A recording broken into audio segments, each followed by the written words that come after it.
TDP జాతీయ ఉపాధ్యక్షులు Buddha Venkanna comments. నిన్న జగన్మోహన్ రెడ్డి మళ్లీ బీసీల జపం మొదలుపెట్టారు. స్థానిక సంస్థల ఎన్నికల సమయానికి వారి పార్టీకి అభ్యర్థులు కూడా దొరకని పరిస్థితి ఈ రాష్ట్రంలో ఏర్పడింది. 5 ఏళ్లు ముఖ్యమంత్రిగా ఉన్న కాలంలో బీసీలకు ఏం చేశారు? ఆ రోజు బీసీలు గుర్తుకు రాలేదా? పదవి పోయాక స్థానిక సంస్థల ఎన్నికలు వచ్చే తరుణంలో మాత్రమే బీసీలు గుర్తొస్తున్నారా? బీసీలు ఎప్పటికీ ముమ్మాటికి చంద్రబాబు నాయుడు వైపే, తెలుగుదేశం పార్టీ వైపే ఉంటారు.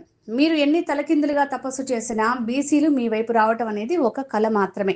కలబల్లి మాటలు, అబద్ధాలు చెప్పి ఎన్నికల తరుణంలో బీసీలను తిప్పుకోవడానికి ప్రయత్నిస్తే ఇక్కడ నమ్మే పరిస్థితులు ఎవరు లేరు. కూటమి ప్రభుత్వంలో బీసీలకు ఏం చేశామో, మీ ప్రభుత్వంలో ఏం చేశారో ప్రతి ఒక్కదానికి సంబంధించిన లెక్కలు మా చేతిలో ఉన్నాయి. జగన్ మళ్ళీ అధికారంలోకి రావడం కళ. జగన్మోహన్ రెడ్డి గారు బీసీ మంత్రం మళ్ళీ జపిస్తున్నాడు. ఏదైతే స్థానిక సంస్థలు ఎన్నికలు వస్తున్న తరుణంలో గొడ్డల పార్టీకి క్యాండిడేట్లు కూడా దొరకలేని పరిస్థితి ఈ రాష్ట్రంలో ఏర్పడి ఇవాళ బీసీ మంత్రం జపిస్తున్నాడు. మీరు 5 ఏళ్ళు ముఖ్యమంత్రిగా ఉన్న కాలంలో బీసీలకి ఏం చేశారు? ఆ రోజు బీసీలు గుర్తు రాలేదా? పదవి పోయాక స్థానిక సంస్థలు వచ్చిన తరుణంలో మీకు బీసీలు గుర్తొస్తున్నారా? బీసీలు ఎప్పటికీ ముమ్మాటికి చంద్రబాబు నాయుడు గారి వైపే, తెలుగుదేశం వైపే ఉంటారు. మీరు ఎన్ని తల కింద తపస్సు చేసినా బీసీలు మీ వైపు రావడం అనేది కళ.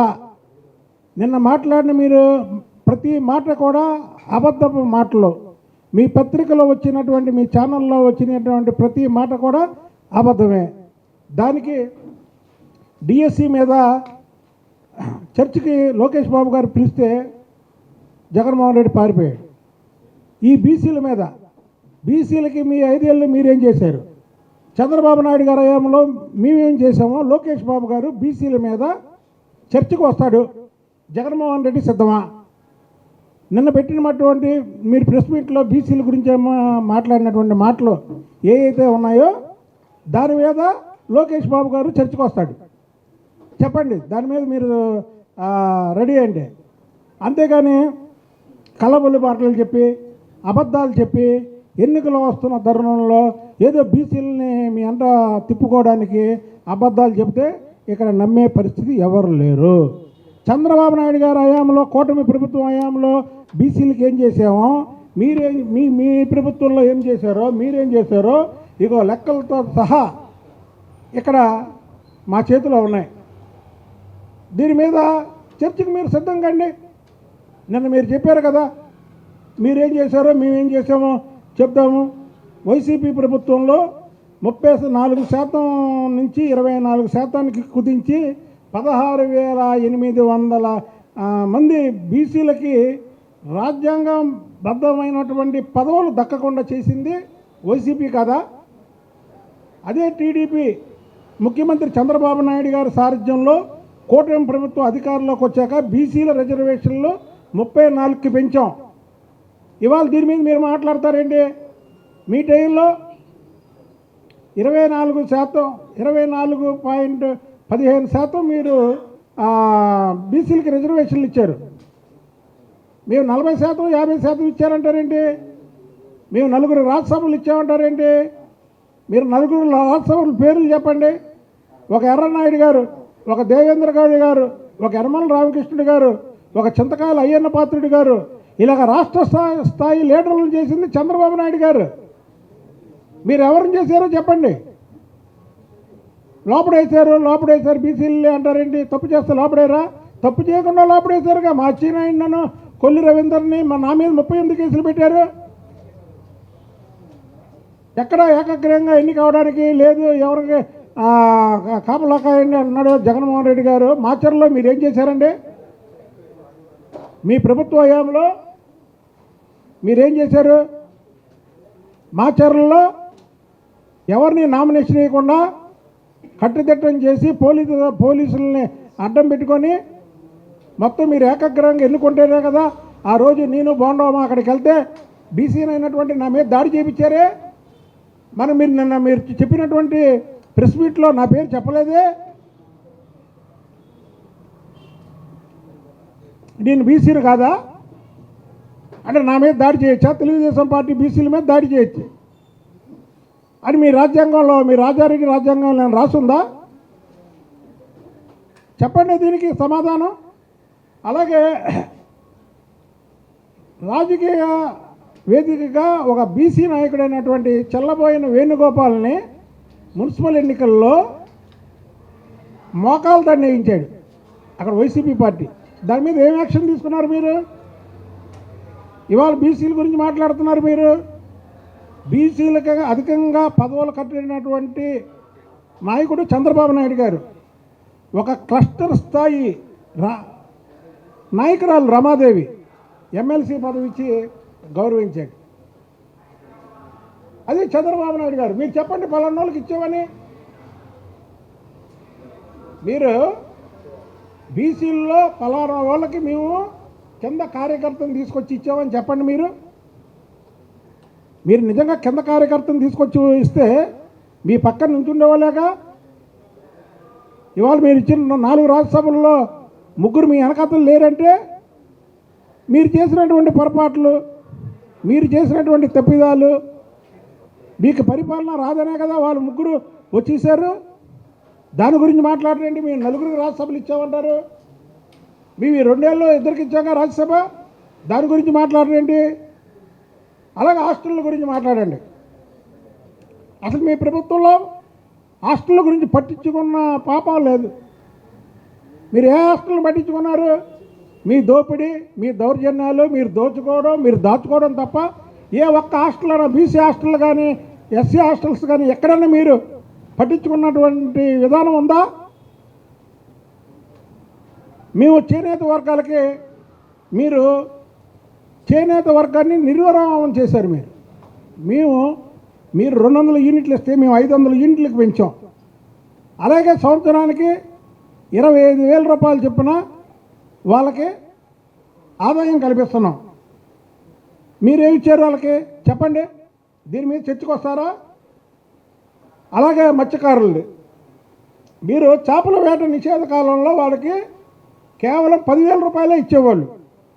మేము ఇవాళ వాళ్ళకి 20,000 రూపాయలు ఇవ్వడమే కాకుండా మత్స్యకారుల వినతి మేరకు జీవో నెంబర్ 217ని రద్దు చేశాం మేము. మీరు చేయలేదా ఆ రోజు? చెప్పండి జగన్మోహన్ రెడ్డి గారు. మీరు అబద్ధపు మాటలు, అబద్ధపు రాతలు రాపించుకుంటే చెల్లదు. అసలు బీసీల జపం ఈరోజు ఎందుకు గుర్తుకొచ్చింది? బీసీలు చంద్రబాబు నాయుడు గారికి వెన్నెముక. బీసీలు చంద్రబాబు నాయుడు గారి నాయకత్వంలో ఉంటారు అనే కదా మీరు ఇవాళ బీసీల జపం చేస్తుంది. మీరు అధికారంలో ఉన్నప్పుడు బీసీల మీద కదా, అసలు మీ ఆస్తులు పెంచుకుందే బీసీలు నచ్చి చేసి కదా. ఇక ఎన్నోసార్లు చెప్పాం మేము బీసీలు చేసినటువంటి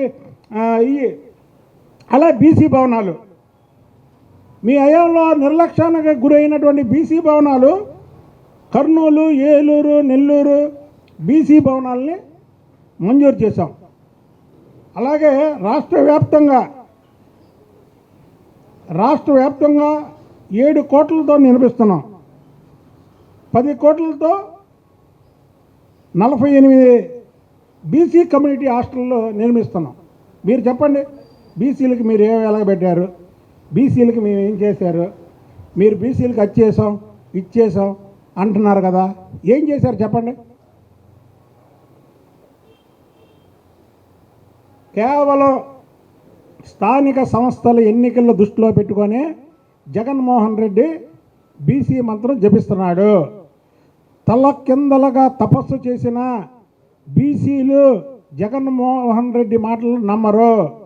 రేపు స్థానిక సంస్థల ఎన్నికల్లో గొడ్డలి పార్టీకి క్యాండిడేట్లు కూడా దొరక్క ఇవాళ నానా యాగం చేస్తున్నాడు జగన్మోహన్ రెడ్డి. రేపు స్థానిక సంస్థల ఎన్నికల్లో 100కి 100% కూటమి ప్రభుత్వం, కూటమి కైవసం చేసుకుంటాం. ప్రజలు మా వైపు ఉన్నారు, మా పథకాలకి ఆకర్షితులయ్యారు, మేము ఇచ్చేటువంటి ప్రభుత్వ పనితీరు వాళ్ళకి నచ్చింది, ఇక్కడ లా అండ్ ఆర్డర్ బాగుంది, కక్షలు లేవు, కార్పణ్యాలు లేవు, అలాగే ఇక్కడ కక్ష సాధింపులు అనేవి అసలు లేవు. అరే సిదిరి అప్పలరాజు మీద యాక్సిడెంట్ కేసుని మర్డర్ కేసు చేశారని చెప్తారేంటి? సాక్షుల్ని బెదిరించలేదా? సీసీటీవీ ఫుటేజీలు లేవా? చెప్పండి మీరు. ఇంకా నలుగురు పేర్లలో జోగి రమేష్ పేరు చెప్పలా. అయితే అదొకటి నిజం ఏంటంటే జోగి రమేష్ బీసీ కాదు క్రైస్తవుడని జోగి రమేష్ పేరు చెప్పలా. జగన్మోహన్ రెడ్డి ఒప్పుకున్నాడు. ఇక ఎందుకంటే ఆ ఐదుగురులో జోగి రమేష్ పేర్లు. జోగి రమేష్ కూడా అక్రమంగా ఆస్తులు కొట్టేసి లోపలికి వెళ్ళాడు. నిన్న నలుగురు పేర్లు జోగి రమేష్ పేరు లేదు. గ్రహించండి మీరు. ఈ మధ్య మనం టీవీ ఛానల్లో అట్లా చూస్తున్నాం జోగి రమేష్ క్రైస్తవ మతం తీసుకున్నాడని.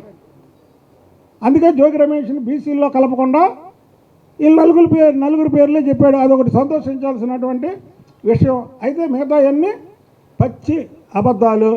మేము ఒకటే చెప్తున్నాం జగన్మోహన్ రెడ్డి గారికి. డిఎస్సి మీద లోకేష్ బాబు గారు చర్చకి రమ్మంటే మీరు పారిపోయారు. మీ చెంచాలతో మాట్లాడిచ్చారు. ఒక బీసీ బిడ్డగా మాట్లాడుతున్నా. ఈ బీసీలకి చంద్రబాబు నాయుడు గారు ముఖ్యమంత్రిగా ఉన్నా సరే మూడు సార్లు ఏం చేశారో, కూటమి ప్రభుత్వంలో ఏం చేశామో, బీసీల తరపున లోకేష్ బాబు గారు చర్చకు వస్తారు. నిన్న మాట్లాడారు కదా, మీరు బీసీల మీద కపట ప్రేమ వెళ్ళగక్కారు కదా. మీరు చెప్పిన నిజాలే అయితే, మీరు చెప్పిన వాస్తవాలే అయితే లోకేష్ బాబు గారితో చర్చకు రండి. అంతే తప్ప మీరు అనవసరమైనటువంటి అబద్ధాలతో ఎన్నికల ముందు బీసీ మంత్రం దయచేసి జమించదని జగన్మోహన్ రెడ్డిని హెచ్చరిస్తున్నాం.